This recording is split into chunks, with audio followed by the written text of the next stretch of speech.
নমস্কার বন্ধুরা, রুমাস ব্লগ চ্যানেলে আপনাদের স্বাগত। আজ কর্মবিরতির ৪২তম দিনে সকল আশা বন্ধুদের জানাই সংগ্রামী অভিনন্দন।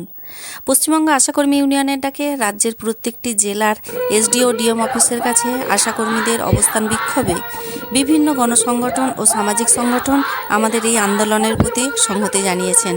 স্বভাবতই আমরাও আমাদের এসডিও অফিসের সামনে আজ সমস্ত আশারা একত্রিত হয়ে অবস্থান বিক্ষোভ করি।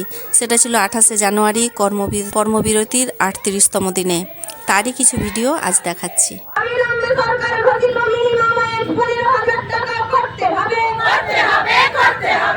অবিলম্বে আমাদের ১ বছরের সমস্ত বাকি বকেয়া মিটিয়ে দিতে